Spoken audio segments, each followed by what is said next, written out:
cuenta que se ha difuminado un poquitico lo que significan las urgencias oncológicas, a hablar más de urgencias oncológicas, las clásicas que nosotros conocemos, a manejo de urgencias del paciente oncológico, que eso no es lo que yo voy a hacer. Vamos a hablar de las urgencias oncológicas clásicas, es decir, las condiciones agudas de un paciente oncológico que lo ponen en riesgo de muerte o de falla orgánica, que eso es lo que vamos a hablar el día de hoy. Entonces, como les estaba diciendo, estamos hablando de manifestaciones agudas de patologías oncológicas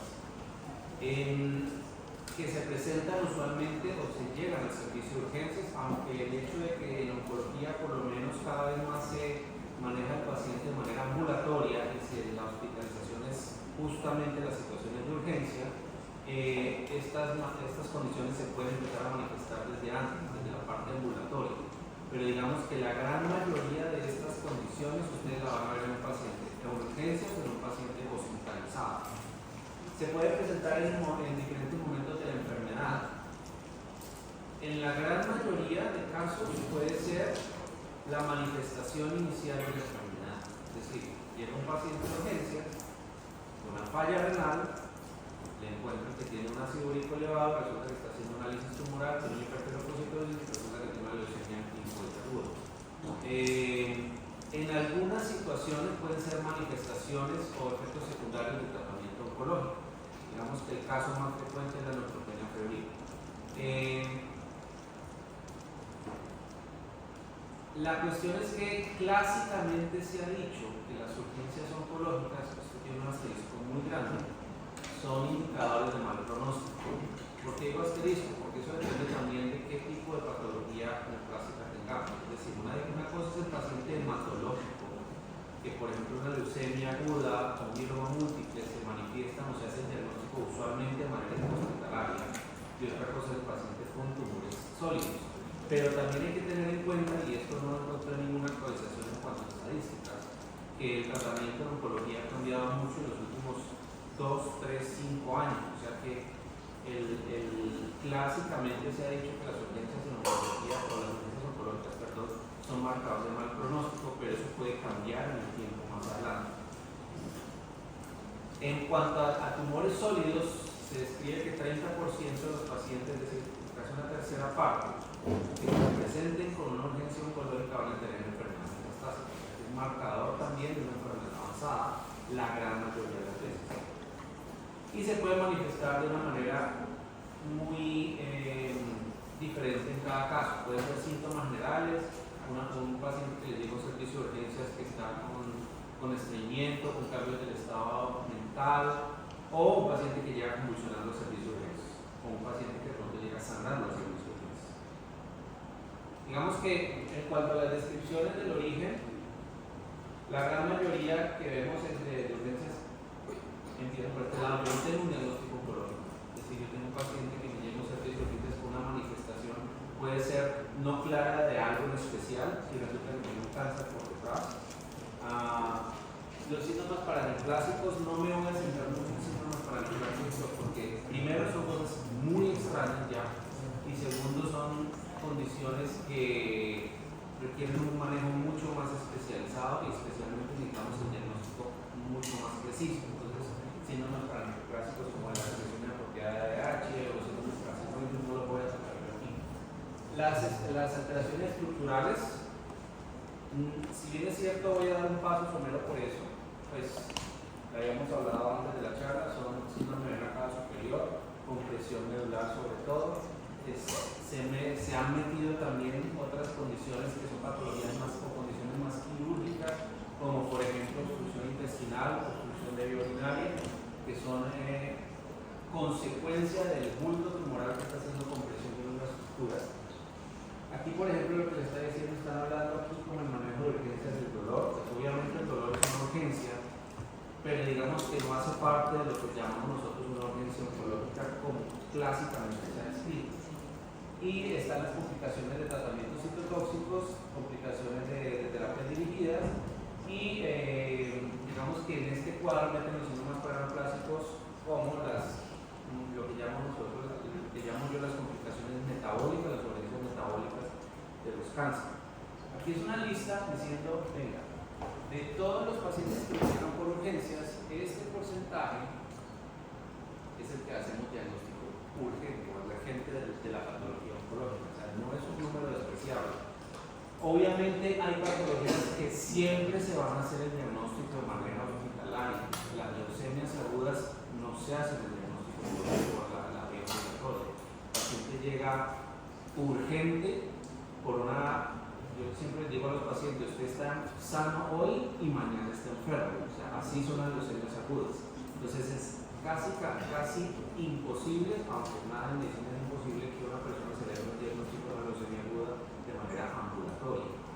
Eso puede dar excepciones, especialmente los que tienen síndrome mieloesplásico de base, pero pues, digamos que las leucemias agudas se diagnostican de manera intrahospitalaria. La gran mayoría de pacientes con mieloma múltiple se van a diagnosticar de manera hospitalaria.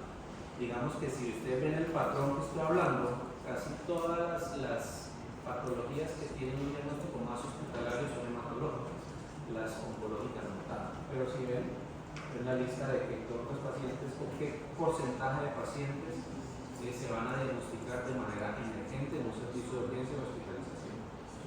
Podemos tener urgencias hidroelectrolíticas, lo que yo llamo metabólicas, infecciosas, mecánicas, relacionadas a tratamiento o previas a un inicio de tratamiento.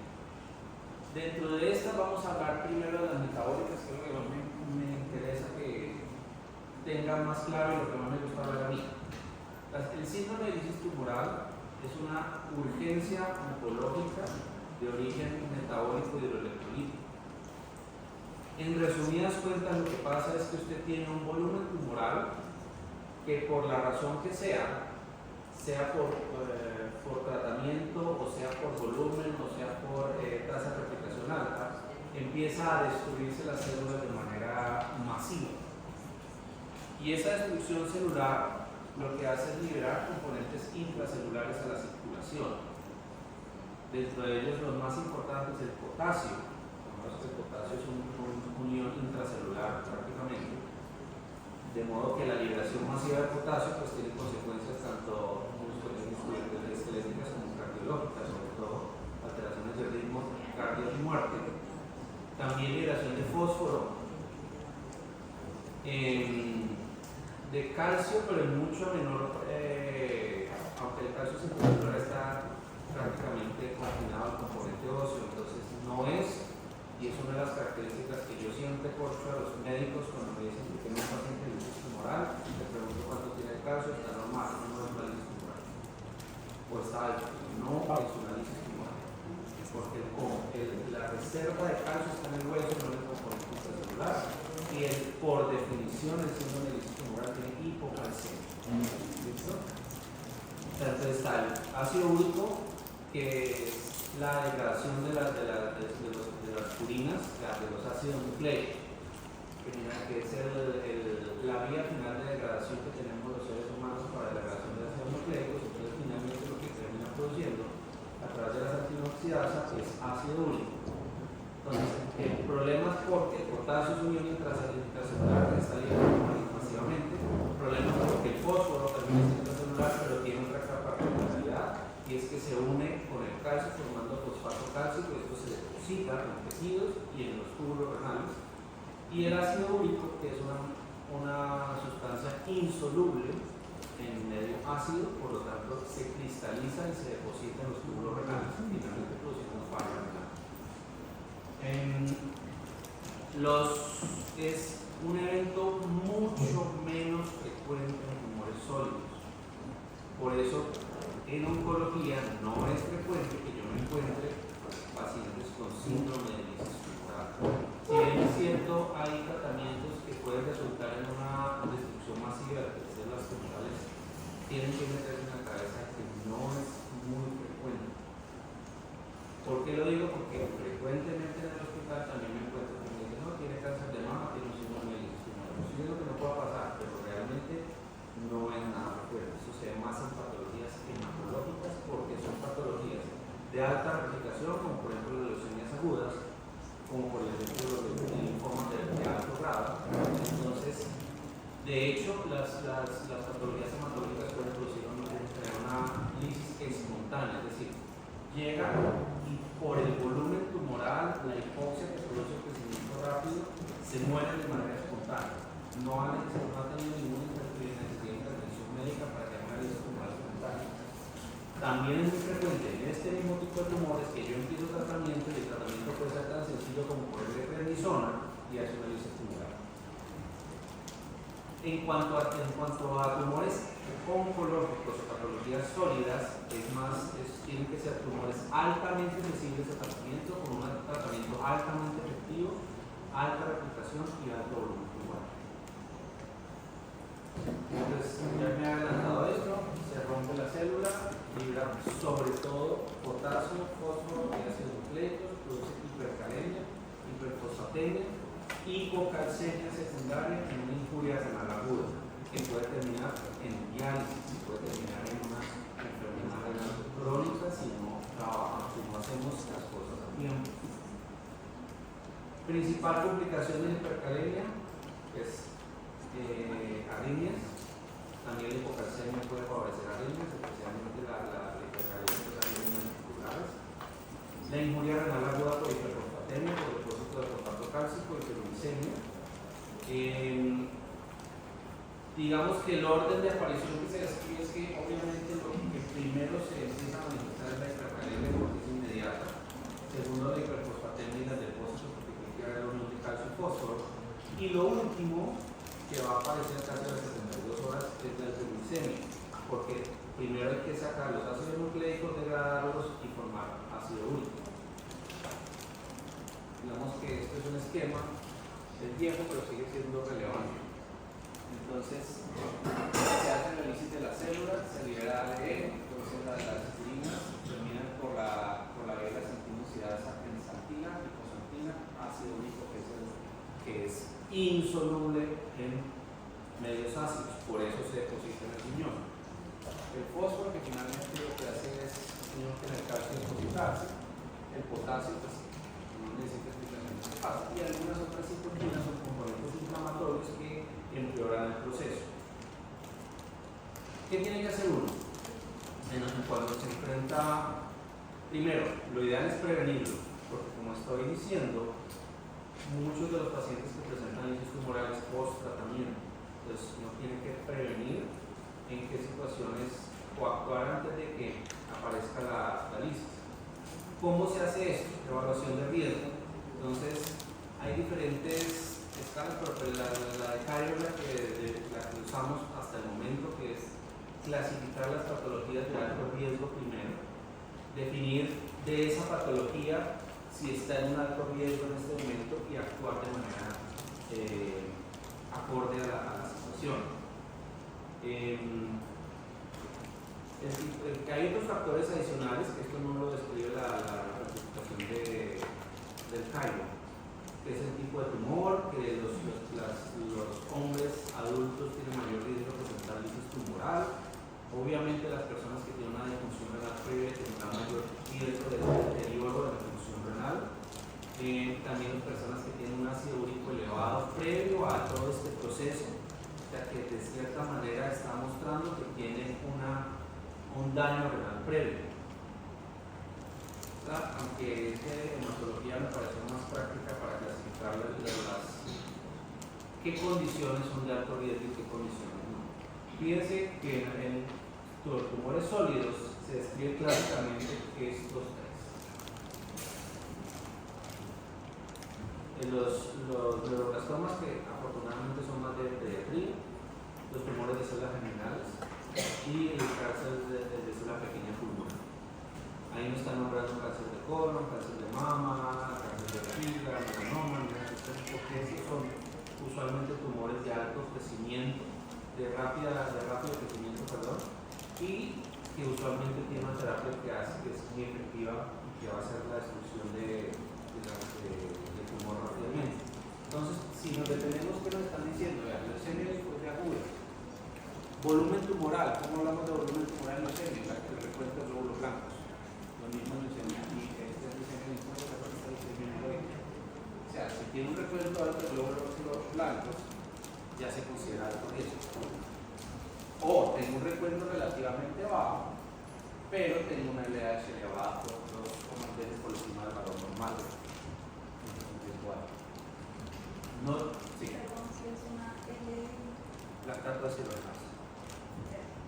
Entonces, ¿por qué es el marcador de la LDH un marcador de alto riesgo? Porque es un componente intracelular, por ejemplo, las células linfoides, también el glóbulo rojo es una enzima que es parte de la vía lipolipídica. Entonces, la destrucción celular de ciertos grupos de células se va a manifestar con elevación de la LDH. Y esto es clasificación de riesgo. Yo no estoy diciendo que el paciente tenga listos. Es decir, tengo el paciente con estas características, tiene una hiperleucocitosis, tiene una LDH elevada, estoy clasificando a pacientes de alto riesgo. Si ven, en tumores sólidos no tengo clasificación de alto riesgo, tengo clasificación de esta riesgo. Entonces, esto nos enseña la linfoide crónica que también a través del tiempo se había considerado inicialmente como siempre de bajo riesgo, pero con terapias dirigidas como el definitivo, aunque no es tanto, como el venetoclax, pueden presentar lisis tumorales. O sea que esto se ha adicionado en la clasificación de la leucemia linfoide crónica. También los linfomas indolentes o linfomas de bajo grado, que siempre se han considerado carril intermedio alto, intermedio bajo, porque no son tumores de alto crecimiento. Y los tumores, los linfomas agresivos, sobre todo, si hablamos de linfomas agresivos, tenemos que hablar de Burkitt, que por sí solo ya se ha replicado. ¿Eso para qué sirve? Yo clasifico al paciente, bajo riesgo prácticamente no hago nada, o sea, el tratamiento normal o color. Y desde intermedio yo tengo que hacer una intervención para prevenir la aparición de lisis tumoral, especialmente con el tratamiento. La intervención es que se lleven en la cabeza. El principal tratamiento de la lisis tumoral se llama agua y venteado. Y cristaloides si el paciente está comiendo venosa, pero líquidos abundantes. Es la principal estrategia de tratamiento. La segunda parte del tratamiento es el uso de allopurinol. El allopurinol es un inhibidor de las antioxidantes que es el que hace el cambio de sanguíneo en ácido úrico. Es un medicamento que hemos usado clásicamente para el tratamiento de lisis tumoral, pero tiene un problema. El allopurinol no degrada el ácido úrico. O sea que yo prevengo la formación de nuevo ácido úrico, pero el que está circulante ahí está hasta que se elimine. Entonces el allopurinol no va a bajar por sí solo el ácido úrico. Y eso cambió hasta la aparición de la radicasa. La radicasa es un medicamento basado en una uricasa que no poseemos los seres humanos, pero algunos otros mamíferos sí, que hacen es degradar el ácido úrico y formar la lactoína, que es mucho más soluble. Que lo que necesitamos es que sea soluble para que se pueda eliminar a través de la orina. Entonces, aquí está, según la clasificación de riesgo, ¿qué vamos a hacer? Bajo riesgo, casi todos los pacientes de tumores sólidos, su tratamiento en color, nada más. Riesgo intermedio, el paciente necesita mantenerlo hidratado. Sea oral o sea parenteral. Obviamente oral, más si vamos a hacer ese tratamiento en casa, que uno lo puede hacer. Y tengo que hacer algo para tratar de disminuir la producción del ácido úrico. En este caso, entra ya si es de alto riesgo, hidratación, allopurinol, y dependiendo de ciertas situaciones, especialmente si tenemos un ácido úrico basal alto, considerar la predicasa. Entonces, esta es la clasificación ya del síndrome de lisis tumoral. O sea, yo tengo hallazgos paraclínicos y hallazgos clínicos. Entonces yo tengo una lisis tumoral de laboratorio, que tiene elevación del ácido úrico, obviamente, que puede tener elevación del fósforo, de la creatinina, pero no puede ser un valor alto, y que tiene hemocalcemia. Es una manifestación del laboratorio. Es decir, tengo los hallazgos del laboratorio, pero el paciente con una manifestación todavía. Y los clínicos, cuando ya tiene falla renal, cuando tiene arritmia cardíaca o cuando tiene convulsiones. O sea, lo que yo intento hacer en un paciente con síndrome de lisis tumoral es tratarlo aquí para evitar que llegue a implicaciones del síndrome de lisis tumoral y todas estas cuestiones. Lo importante es, la lisis tumoral en el siglo XXI se trata con hidratación y con reductasa. La alopurinol ayuda, vuelvo y repito, a disminuir la formación del nuevo ácido úrico, pero no ayuda a la degradación. Entonces, la reductasa es un medicamento que vino a cambiar de manera muy favorable el tratamiento del síndrome de lisis tumoral, sobre todo porque el efecto de la reductasa es prácticamente inmediato. Yo le aplico el medicamento, a la media hora puedo tomar los niveles de ácido úrico y prácticamente están en el piso. Entonces es un medicamento altamente efectivo. Antes era altamente costoso, ya no se tira tanto. Antes usábamos toda una estrategia de calcular dosis para ver cuántas dosis de reductasa iba a recibir. Ya hacemos eso. Como es más fácil acceder a él, se aplica el medicamento, uno monitoriza. La gran mayoría de veces solamente con una dosis suficiente. Mientras se mantiene las otras tres estrategias de tratamiento. La hidratación no puede echarse atrás. Cosas que no se deben hacer. Y esto también es algo que desafortunadamente en medicina ha permanecido por costumbre. Teniendo en cuenta que el ácido úrico su problema es ser insoluble en medios ácidos y los tubos renales son de condición ácida, una de las cosas que se había planteado desde un principio era el uso de bicarbonato o infusiones, o sea, hidratar al paciente con soluciones bicarbonadas. Eso no se ha mostrado que sirva más que los cristaloides como un silvestre y puede tener complicaciones asociadas al uso del bicarbonato. ¿Como cuáles? Si yo estoy usando alopurinol y estoy diciendo que el alopurinol lo que hace es evitar el paso de xantina y hipoxantina al ácido úrico, la xantina y la hipoxantina son insolubles en medio alcalino. Entonces puedo terminar haciendo una deposición, que se deposite cristales de xantina en el curro renal si yo le alcalinizo la orina. Entonces, primera razón. Segunda razón, puedo favorecer la unión de fósforo y calcio. Entonces puedo favorecer los depósitos de cristales de fosfato calcio. Tercera razón, el ambiente ácido desfavorece, digámoslo así, la presencia de calcio ionizado, que es el que funciona. Entonces estoy uniendo más el calcio a la albúmina y estoy precipitando el hipocalcemia. Entonces, por esas razones, es un no rotundo, no se debe usar soluciones bicarbonadas para el manejo de la lisis tumoral. La otra cosa que nunca se debe usar, porque a veces tenemos un paciente con falla renal, que queremos favorecer diuresis, las cuestiones diuréticos, no. El estado de un paciente de lisis tumoral es usualmente un estado de deshidratación. Los diuréticos favorecen la excreción renal de ácido úrico. De los diuréticos, como método inicial, es un rotundo no.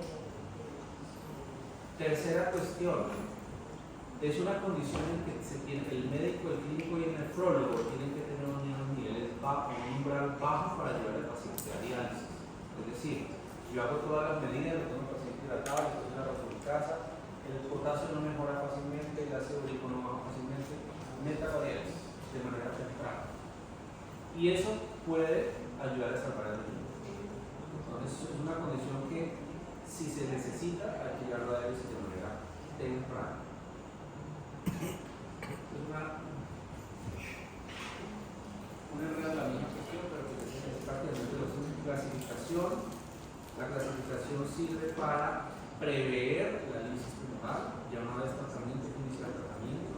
Ese es un programa que me parece un poquitico más sencillo, más menos enredado. Esta es una condición que no se maneja en piso. Y desafortunadamente lo tenemos que hacer porque lo tenemos. Puede necesitar terapia de reemplazo renal. Y esto es muy importante. Si el nefrólogo dice, no, esperen, no. Si yo no logro bajar el ácido úrico con la reductasa, lo que sigue es diálisis. ¿Listo? Obviamente yo hablé mucho de lo que es el tratamiento de lisis tumoral. Tenemos que manejar el potasio, tenemos que manejar el fósforo. Una cuestión que también tiene que quedar clara: la hipocalcemia, el lisis tumoral, no se trata. Yo no pongo calcio, a menos que el paciente tenga síntomas.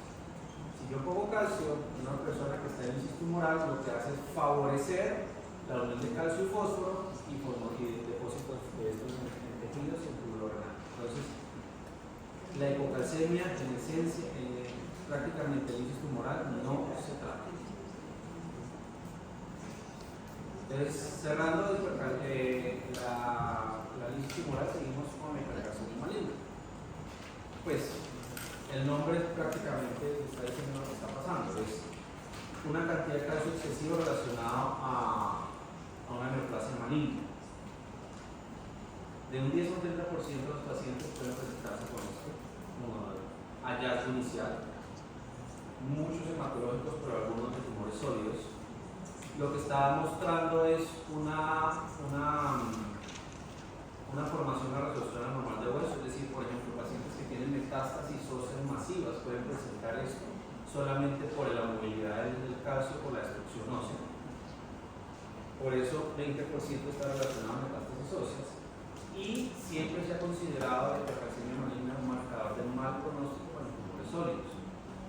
En tumores sólidos quiero que lo tengan en cuenta, porque muchos tumores hematológicos pueden presentar con este pronóstico muy diferente. El hueso es el principal centro de almacenaje de calcio en el cuerpo humano. Entonces, cualquier cosa que haga un desbalance entre la resorción y la absorción del calcio en el hueso es lo que finalmente produce la hipercalcemia.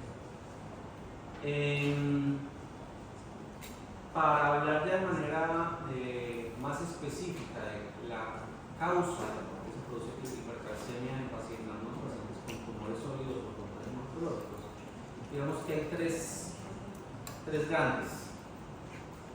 La producción de un péptido relacionado a la paratormona, que es el THRP, que es la más frecuente. Hay otra que es mucho menos frecuente, que es la producción autónoma de calcitriol por fuera de las células tubulares renales. Y otra, como ya les había hablado, que no es la más frecuente, que es la resorción ósea por metástasis, porque esto requiere un compromiso óseo muy severo, y sin embargo no hay pacientes con enfermedad diseminada de hueso y no necesariamente hay hipercalcemia. Entonces, esta es la más frecuente, que es una secreción anormal de una sustancia parecida a la paratormona. La producción de calcitriol extrarrenal rara. Las otras que no van a nombrar mucho, las producciones citocinas que producen absorción ósea. La producción ectópica de paratormona, que es rarísima, y las metástasis óseas. La paratormona es producida por la paratiroides, y lo que hace es, cuando se libera en situaciones de calcio bajo en suelo, de manera normal, es aumentar la absorción intestinal de calcio, disminuir la excreción renal de calcio y movilizar el calcio del hueso. Por eso, cuando una persona tiene un hiperparatiroidismo, el principal problema que tiene y lo que puede producir un daño a largo plazo es que produce una osteoporosis severa y de fracturas. Entonces, eso es lo que vemos en una persona con hiperparatiroidismo. Hay una regla clásica en medicina que dice que si usted tiene una persona con hipercalcemia y está asintomático tranquilo, lo más probable es que sea un hiperparatiroidismo primario. Si usted tiene una persona con hipercalcemia y tiene síntomas y está en un servicio de urgencia hospitalizado, lo más probable es que sea un tumoral, y eso se sigue manteniendo. Porque no es frecuente ver a una persona con un hiperparatiroidismo con falla renal, mientras que los pacientes con hipercalcemia maligna tienen falla renal, tienen alteraciones del estado de conciencia, tienen problemas musculoesqueléticos. Entonces, eso es para diferenciar las dos cosas. Entonces, todo esto depende normalmente de los niveles de calcio ionizado séricos. El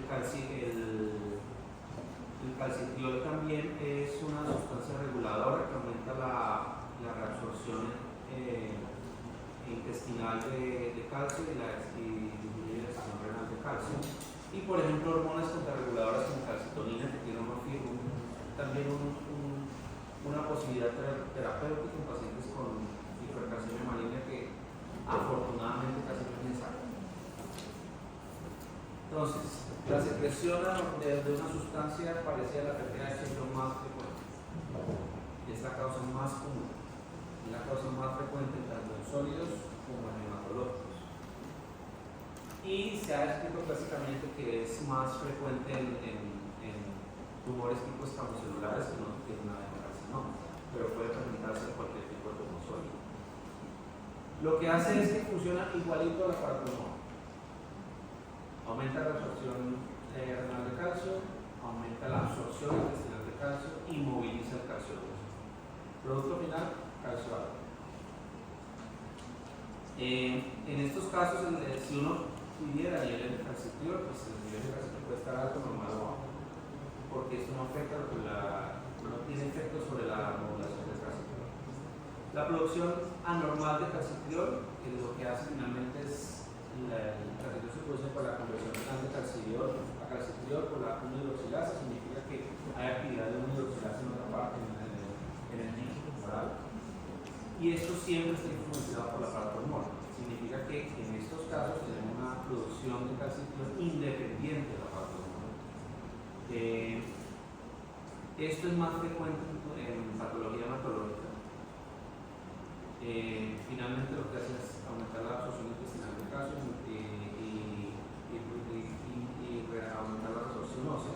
Y en estos casos la PTH está suprimida. En el caso anterior, a pesar de que es una molécula similar, lo mismo. Si yo tomo niveles de paratormona van a estar bajos. Que es, si bien es cierto, la revisión siempre dice que yo tengo que tomar paratormona, niveles de efectivo relacionado a la paratormona y calcitriol, eso en la práctica clínica no es tan sencillo. La gran mayoría, tengo calcio alto, unos niveles de paratormona están bajos, ya con eso tengo que decir hay una producción de. Por algún motivo se está liberando calcio que no es por la vía normal. La resorción ósea ya depende mucho de marcadores inflamatorios o sustancias adicionales que puede producir tanto el nicho tumoral o se puede liberar a la sangre. Ese es digamos que el mecanismo más claro en mieloma múltiple, en donde yo no tengo un tumor en el hueso, sin embargo se me está degradando el hueso. Usualmente por actividad de ranguilano que se produce de manera extra normal, digámoslo así, es producido por osteoblastos y células T y promueve la creación de los osteoclastos, que son los que hacen la remodelación de la función ósea, que es, lo que repito, el mecanismo más frecuente de hipercalcemia en mieloma múltiple. La secreción ectópica de PTH se documentaron reportes de casos, se va a documentar en pulmón, ovario, pulmón hematológicos y papilar de tirol, no es algo frecuente. Entonces, las manifestaciones dependen del nivel del calcio y la velocidad en que se sube. Entonces, son tres sitios, digamos, los más frecuentes, los sistemas que más se afectan por hipercalcemia maligna: la parte renal, la parte gastrointestinal y la parte renal. El paciente con hipercalcemia es un paciente que empieza a tener anorexia, con estreñimiento, come poco, puede tener vómito, a pesar de que no come bien, toma bastante líquido, sigue orinando, produce una diabetes insípida neurogénica por el calcio. Entonces, un paciente que está deshidratado, que no puede comer bien y que si el nivel de calcio ya está muy alto o la subida de calcio está muy baja, sube mucho, puede tener cambios de estado mental, desorientación, somnolencia, puede entrar en coma y puede convulsionar. O sea que si ustedes tienen un paciente con cambios del estado mental en un servicio de urgencias, siempre tiene que estar el calcio dentro de la psiquiatría, además de la función renal, además de la función hepática, además de pensar en imagen del sistema nervioso central. El calcio siempre tiene que estar, porque puede ser la manifestación inicial del cáncer. También puede tener alteraciones eléctricas en el corazón, como cortamiento de cutera, arritmias ventriculares, y dependiendo de la causa, sobre todo si es por resorción, pues doloroso. Siempre ante sospecha tomar nivel de calcio. Como les decía, si llega un paciente a un servicio de urgencias con estas características, cambios del estado mental, cambios del estado de conciencia, el calcio tiene que estar ahí. Y el calcio no es tomar nivel de calcio sérico. Si usted toma nivel de calcio sérico porque no tiene calcio ionizado, tiene que tomarlo con algún persona para hacer la corrección. Lo ideal es tomar calcio ionizado, que es el que le dice realmente el calcio funcional como está. Entonces, una vez yo documento la presencia de una hipercalcemia, el segundo examen que normalmente hacemos porque no tenemos disponibilidad de otros es un nivel de paratonina. Si la paratonina está elevada, es un hiperparatiroidismo primario, secundario, aquí desde el endocrinólogo, no me van a agarrar la vida porque para hiperparar es complicado. Si la tiene suprimida, eso es tumoral hasta que se muestre. Entonces, idealmente tomar niveles de péptido relacionados a la paratormona, idealmente tomar calcitriol, pero realmente para efectos prácticos, si yo tengo una persona con hipercalcemia y tengo una paratormona está suprimida, prácticamente decir que no puedo estar un cáncer en la mama. Esto es para las otras cosas del calcitriol y la péptido relacionada a la paratormona para tratar de definir si es origen de uno o del otro, pero realmente para efectos prácticos el tratamiento no va a cambiar lo que vamos a hacer, exceptuando la regulación. El primer tratamiento, curioso, igual que la lisis tumoral, hidratación vigorosa. Idealmente salina. ¿Por qué salina? Porque la salina, el exceso de sal en el túbulo distal promueve la excreción de calcio por el intercambiador sodio-calcio. Entonces, lo ideal es que sea salina. Si no se puede, igual un cristalor no se pone. Pero es bastante. Como dice un profesor a mí, usted le pone líquidos hasta que no tenga edema pulmonar. Y ese es el tratamiento de hipercalcemia. Diuréticos nunca jamás, a menos que el paciente esté en sobrecarga. Porque estamos en un paciente deshidratado con un volumen intravascular depletado. Empeora la falla renal. Hay que reducir la reabsorción. Tenemos dos grupos de medicamentos para hacer eso: el glifosfonato, que es el que hemos usado clásicamente, y más recientemente es el de los que es un inhibidor que bloquea el efecto de la ambos lo que bloquean es la reabsorción ósea y la liberación de calcio a través del hueso. Ninguno de los dos funciona rápidamente. O sea, por eso el tratamiento inicial es líquidos. De hecho, si yo voy a poner sobre todo bifosfonatos, el paciente tiene que estar bien hidratado, porque los bifosfonatos pueden afectar la función renal. Por eso en algunos pacientes con hipercalcemia no se pueden usar inicialmente los bifosfonatos. Los esteroides han sido unos medicamentos clásicos en el tratamiento de hipercalcemia maligna, pero no sirven para todos. Los pacientes que tienen hipercalcemia tumoral, sobre todo tumores sólidos, que no son relacionados con la producción excesiva de calcitriol, no van a responder a esteroides. O sea que los esteroides son prácticamente para patologías hematológicas, mieloma múltiple, linfomas, pero para un cáncer de pulmón el esteroide no le va a nada, porque no bloquea el mecanismo por el cual se está produciendo la hipercalcemia. La calcitonina, que es un antagonista natural de la paratormona, se usa afortunadamente de manera muy frecuente en personas que no responden a líquidos, a bifosfonatos, a denosumab, a esteroides, metámoslos ahí cuando uno está desesperado. La calcitonina reduce los niveles de calcio. El problema es que produce tolerancia, es decir, que después de 2 o 3 días ya va a dejar de funcionar. O sea, puede mejorar rápidamente los niveles de calcio, pero no es un tratamiento a largo plazo. El Cinacalcet es un medicamento que se usa especialmente en carcinomas paratiroideos, nunca más lo he oído en la vida. Y lo que se describe es que lo que hace es que aumenta la sensibilidad del receptor del calcio en la paratiroides para bloquear la producción de paratormona. El nitrato de galio nunca jamás lo he usado, afortunadamente.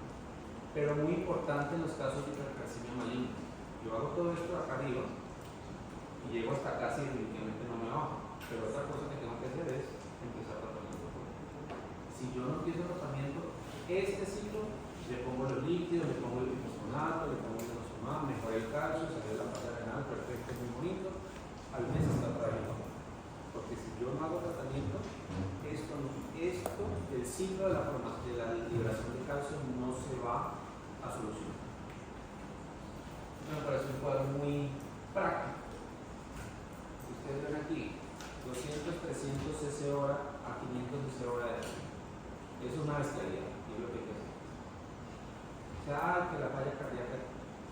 paciente lo lleva a la unidad muy intensivo, le está monitorizando, si quiere tener un catéter central para pedir, pero la primera cosa es hidratación. Si no se hidrata el paciente, el riñón va a sufrir. Y sobre todo porque lo que les decía, los bifosfonatos necesitan que el paciente esté hidratado, porque si no terminamos de afectar la función. Estamos hablando de los fosforáceos cerebrónicos y papilonatos, que son los que más se usan para hipercalcemia maligna. Yo lo puedo repetir cada 3-4 semanas si no se mantiene los niveles de calcio de adecuado. El denosumab dice que es 48 horas de 7 días, se demora más, puede tener un efecto más largo, pero igual se tiene que repetir para manejar la hipercalcemia. Ahora bien, en pacientes donde hay además metástasis ósea o compromiso óseo, yo también tengo que usar los dos para manejar la salud ósea en este tipo de pacientes. Igual lo va a seguir recibiendo. Digamos que en los pacientes con hipercalcemia pura que no tienen lesiones óseas, es un tratamiento temporal. La calcitonina, como ya les decía, es un medicamento que funciona rápidamente, pero pues el efecto no es muy duradero. Los esteroides, en ciertas condiciones, no en todos los pacientes, en hipertelario, que nunca jamás en la vida lo tenemos que usar. Esto ya es finalizando otros tipos de patologías o condiciones relacionadas a partes metabólicas, secreción de sustancias, porque yo me voy a hablar de más para los clásicos, como por ejemplo la SIADH,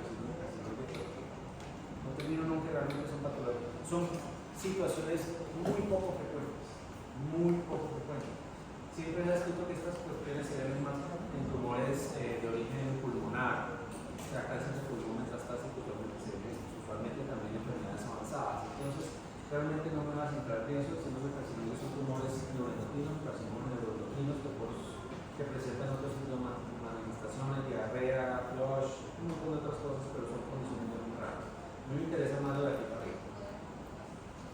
Neutropenia febril. Ya no estamos hablando de liberación de sustancias, de elevación de cosas, es una situación en donde el recuento absoluto de neutrófilos se baja. La gran mayoría de las veces es por tratamiento, pero hay situaciones que es por la enfermedad. Por ejemplo, las leucemias agudas se pueden manifestar con leucopenias severas, puede ser manifestación de enfermedad o de tratamiento. Se define neutropenia severa menos de 500 neutrófilos como recuento absoluto. Se define neutropenia febril, un paciente que tiene estas condiciones o que tiene menos de 1000 neutrófilos, porque usted prevé que en los siguientes 3-4 días va a caer por debajo de ese recuento. Entonces, tiene que tener más de 38 grados de temperatura en una hecatoma o más de 38 en tomas repetidas en la una hora. Si hablamos de urgencias oncológicas, esta es la más urgente de todas. El paciente tiene que estar evaluado, tomado exámenes y empezado antibióticos en menos de una hora. Y es un marcador de calidad del tratamiento oncológico. ¿Por qué? Porque esto es lo que mata más rápidamente al paciente. La lisis tumoral, que la falla renal, que la arritmia, no sé qué, se demoran horas, incluso días, y la calcemia en la misma situación. Esto puede matar al paciente en menos de una hora. Entonces, de las urgencias, esta es la más urgente. Y es la que más me interesa que tengo en la cabeza. Si yo, en el servicio de urgencias, tengo un paciente que ya por fiebre, un hemograma tiene 250 neutrófilos, hay que empezar protocolo de ¿cuál es la cosa? No me interesa. Hay que tomar los cultivos, hay que tomar radioactivas, como mínimo, hay que empezar tratamiento antibiótico. Llamar al hematólogo, llamar al infectólogo, pero el tratamiento se tiene que empezar de manera inmediata. Y eso lo puedo corroborar. He tenido pacientes que, a pesar de hacer el tratamiento como debe ser, al empezar el tratamiento en el momento que se debe hacer, se mueren. Y se mueren en frente de uno, en unidad con intensivo, con los vasopresores manipulados, con el antibiótico chorreando, y se mueren. Las bacterias en estos pacientes son mortales. Y como dato curioso, esto es mi experiencia personal, estamos hablando de genes multisensibles, de cólico muy silvestre y de estafilococo muy silvestre. Los genes multiresistentes no son los que matan a estos pacientes, son los genes sensibles.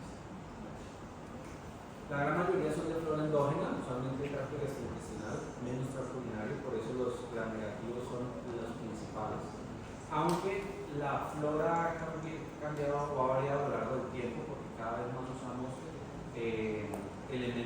invasivos, catéteres o estas cuestiones donde los gram positivos aumentan en frecuencia. Es muy importante ya para el tratamiento específico, por esto no voy a poner el dosis de antibióticos ni nada, porque el tratamiento depende de la flora local, es decir, no solamente de cómo es la flora bacteriana en Cali, la flora bacteriana en su hospital, en su unidad de cuidado oncológico. O sea, es decir, que el tratamiento de la neutropenia febril, desde el punto de vista de antibióticos, se define con el servicio de infecciones y el servicio de hematología y oncología. Por lo tanto, yo aquí no voy a poner un nombre de antibiótico porque eso varía dependiendo de un separado. En general, se recomienda y se sigue recomendando que el tratamiento debe ser con beta-lactámicos que curan pseudomonas, pero eso lo vemos más adelante. Es prioritario tomar cultivos, hemocultivos, urocultivos, porque la idea es que se tomen antes de empezar a antibióticos. Hemocultivos siempre se escribe que se tiene que hacer dos, si tiene un catéter venoso o arterial hay que tomar cultivos por el catéter, si tiene un catéter de una pared hay que tomar cultivos por el catéter. Si hay cambios inflamatorios hay que tomar cultivo de la zona. Tomar un análisis, tomar un cultivo, radiografía de tórax como mínimo, aunque realmente la radiografía de tórax en un paciente neutropénico posiblemente no va a mostrar nada si tiene una neumonía, pero pues como mínimo se tiene que tomar eso. Eso significa que en menos de una hora tiene que haber tomado hemocultivos, urocultivo. La radiografía se puede aplazar, pero por lo menos urocultivo, hemocultivos sí tiene que haber empezado. Con estas tres cosas tienen que haber empezado, se haberse hecho en menos de una hora. Si hay diarrea, y dependiendo de la situación local, considerar Clostridium también, toxina de Clostridium y cultivos para Clostridium. Y el tratamiento es inicio de antibióticos de acción en la primera hora de la vacuna. Lo que ya hablaba, qué antibiótico depende de nuestro parado. Siempre en las guías de la INSA, que me sorprendió que no han cambiado desde el 2010, siguen diciendo que la vancomicina, el uso de vancomicina se limita a situaciones en donde el paciente está hemodinámicamente inestable o donde tengo evidencia absoluta que el foco es del tiempo, o tiene una mucosidad severa, o tiene manifestaciones que indican posiblemente la presencia de foco positivo. O sea, tiene catéter y está irritado, yo sospecho que sea por catéter, sospecha. Se empieza un beta-lactámico más vancomicina. O la otra recomendación es beta-lactámico más aminoglucosis, que se recomienda la micacina.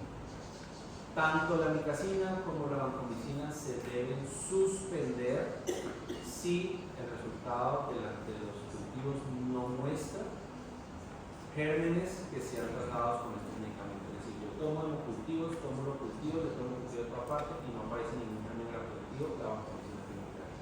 Y seguimos con el beta-lactámico. Lo mismo la micacina. Sobre todo porque la micacina, pues recordará que puede alterar la función renal y estamos hablando de que estoy poniendo micacina en pacientes que están hemodinámicamente inestables.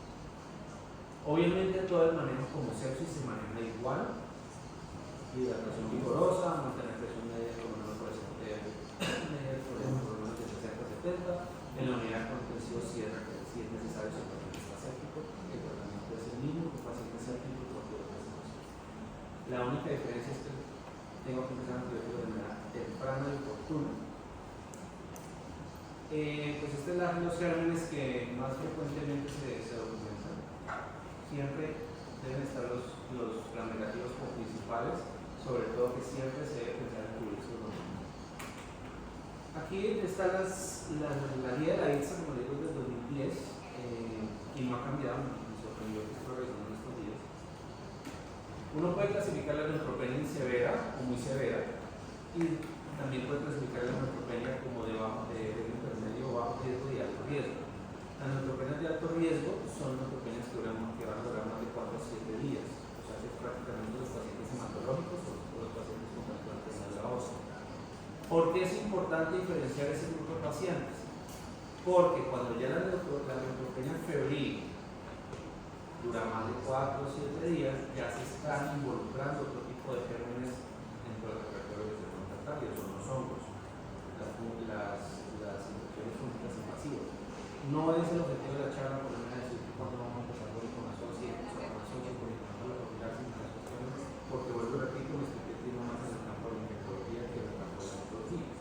Pero lo importante es saber, yo le empecé el tratamiento antibiótico al paciente con neutropenia febril y a pesar del tratamiento antibiótico sigue presentando fiebre más del cuarto día, yo tengo que empezar a no también quitar el antibiótico porque no se puede. A menos que yo tenga evidencia de un foco infeccioso en donde yo pueda modificar el antibiótico, lo hago. Si no se queda con el antibiótico, tengo que pensar en adicionar tratamiento para otros. Aquí se habla también y siempre se habla de pacientes de bajo riesgo, entonces yo lo manejo en casa. A mí me da pánico nuestro sistema manejar un paciente con los riesgos, porque eso significa que yo tengo que tener una manera de estar comunicándome diariamente con el paciente y que el paciente tenga rápido acceso a un servicio, no necesariamente de urgencia, pero un servicio donde lo pueda valorar el hematólogo o el oncólogo para el inicio de hospitalización. Eso aquí no existe. Entonces, un bajo riesgo que manejar en casa a mí me da pánico. Nunca lo he hecho y creo que nunca lo haré mientras la situación no mejora. Y creo que eso no va a mejorar. Esto ya es después de los 4 días que debo hacer.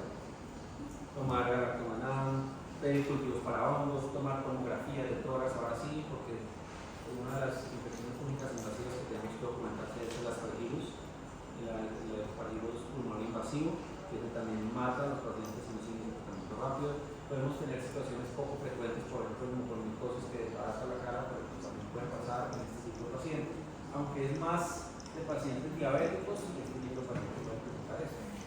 Como sospecho una mucormicosis, abrirle la boca al paciente. Tiene fiebre, no encuentro foco, ahora la boca, mancha negra, tomografía y empezar a llamar a corriente inmediatamente. Revisar sitios ocultos, revisar región perianal, no sé que tenga un absceso por ahí guardado. Revisar bien axila, revisar toda parte, porque muchas veces son focos que no se resuelven y hasta que no esté resuelto no se aplica la fiebre. No es tampoco la intención de la charla de duración de antibióticos, por eso, porque eso depende de muchos factores. Normalmente el tratamiento antibiótico dura mientras esté la neutropenia. La gran mayoría de pacientes, no lo dije aquí, pero la gran mayoría de pacientes con neutropenia febril no se les va a detectar ningún proceso infeccioso. Sin embargo, sigue siendo una urgencia con intensidad de tratamiento.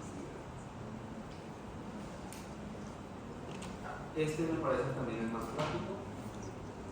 Tiene fiebre, tiene neutropenia, hay que empezar todo y empezar antibióticos. Volvemos al mismo cuento de que si es de bajo riesgo se lo puede hacer ambulatorio, funcionemos eso porque nuestro organismo no hace.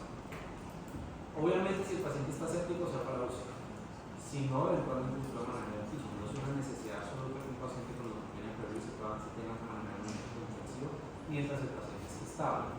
Ya, como les digo que la gran mayoría de pacientes no tienen una infección asociada, la gran mayoría de pacientes, alrededor del 30%, van a estar estables. Lo importante que lo que les quede en la cabeza es inicio rápido de antibióticos. Para hablar ya finalmente de lo que se consideran urgencias mecánicas, tenemos un bulto de un tumor que está tapando una estructura, que está bloqueando una estructura. Y eso es lo que se llama una urgencia mecánica. Es decir, síndrome de vena cava superior, compresión medular, obstrucción intestinal, obstrucción de vía biliar, obstrucción urinaria. Una de las urgencias oncológicas de las cuales posiblemente su manejo ha cambiado mucho en los últimos años es esta. ¿Por qué? El síndrome de vena cava superior es cualquier cosa que produzca obstrucción del flujo de la vena cava superior, es bastante claro su nombre. Eso puede ser por una lesión infiltrativa, puede ser por una compresión externa o puede ser por una trombosis en la vena cava superior.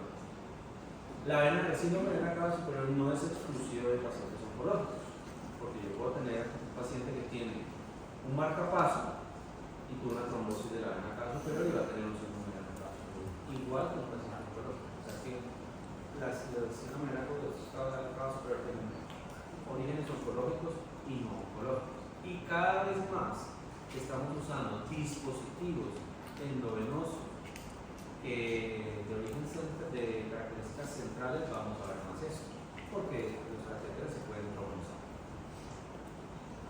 Obviamente vamos a hablar de los casos de la situación tumoral. Está siempre que tenemos lo que se describe siempre, una reducción facial, ingurgitación yugular, edema de esclavina, edema en miembros superiores. Esa es la sospecha principal, y circulación colateral en el tórax anterior. Es un paciente que tiene un síndrome de vena cava superior hasta demostrar lo contrario.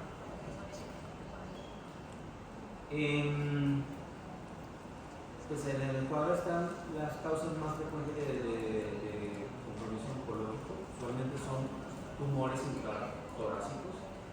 El carcinoma es la pequeña pulmonar, siempre es el que se escribe clásicamente. También los tumores terminales con masas mediastinales, los linfomas pueden producir eso.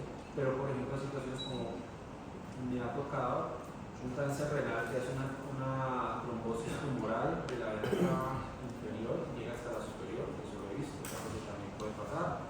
O paciente que tiene una trombosis venosa por su condición tumoral, o sea, puede ser cualquier situación. ¿Qué es lo que ha cambiado en el, revisando mi contexto, que nunca lo había visto desde el grado de síndrome de vena cava superior? Ya no se considera una urgencia, porque es muy raro que un paciente se muera por un síndrome de vena cava superior en este momento.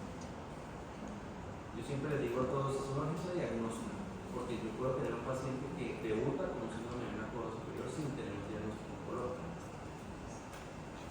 Antes, estamos hablando de hace 20, 30 años, el tratamiento era todo radioterapia. Eso ya no se hace, porque yo ya defino qué tratamiento se debe recibir un paciente dependiendo de qué tipo de tumor tiene.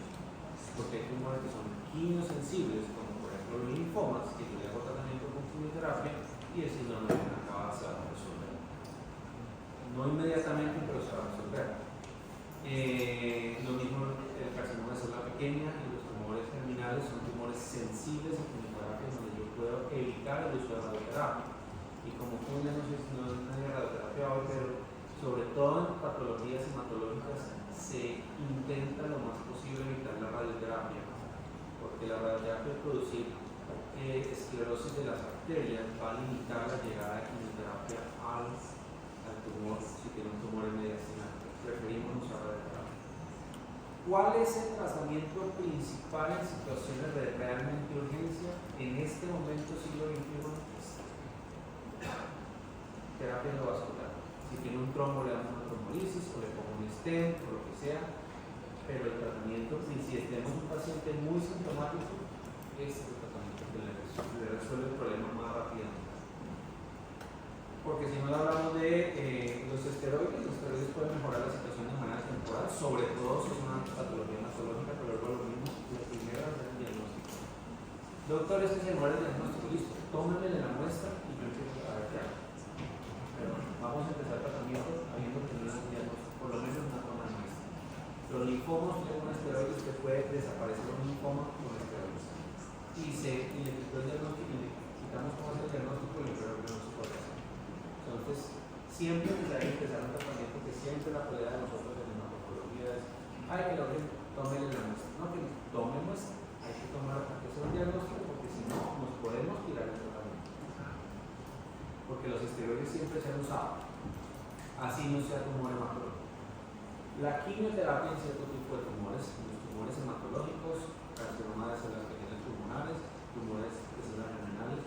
La radioterapia en los otros tumores sólidos que no tienen una buena respuesta al tratamiento. La radioterapia no va a mejorar esto rápidamente, va a demorar 3-4 semanas en tener algún grado de mejoría. Cirugía, que también se describe, por ejemplo, hacer puentes o bypass, afortunadamente casi no se hace. Pero el tratamiento para la situación aguda, y por eso usted gana tiempo. Yo le pongo un stent en la vena cava, le mejora el flujo a través de la vena cava superior, se le quita el síndrome y yo espero tenerlo para el. Es muy importante porque es una situación difícil, sobre todo cuando nosotros nos enfrentamos a tumores que requieran tratamiento de quimioterapia para manejar estas situaciones que no puedo usar los miembros superiores. Toca canalizar los miembros inferiores para tratamiento de quimioterapia. Eso a veces es complicado, para el paciente va a ser incómodo, tiene mayores complicaciones infecciosas sobre todo, pero toca. Yo no le puedo poner quimioterapia al paciente de vena cava superior.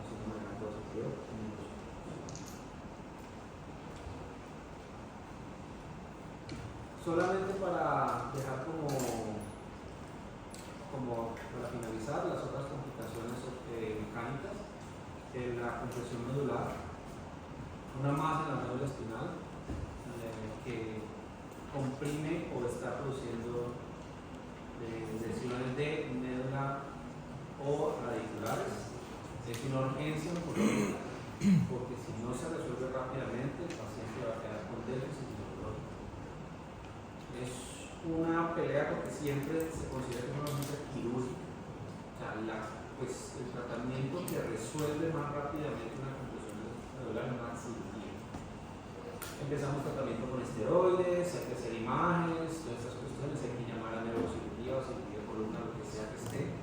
Y digamos que la dificultad en estas situaciones muchas veces es cuál es el estado funcional del paciente, que empiezan a preguntarnos cuál es el pronóstico, todas las cuestiones, y uno empieza a tratar de definir qué tan agresivo debe ser el tratamiento dependiendo de la situación de cada paciente. Porque tenemos un paciente que es joven, que era funcional antes de esta situación, que tiene un tumor que puede tener un tratamiento más adelante, lo ideal es que se opere. Si no se puede operar por cualquier otra razón, está la radioterapia. Esto es más para mis amigos los cirujanos. Bueno, esto todavía no he pasado a la parte de cirugía. Que también están las hipertensiones endocranianas con una masa cerebral, con todos los riesgos de hipertensión endocraniana, sabiendo que hay que bajar la presión.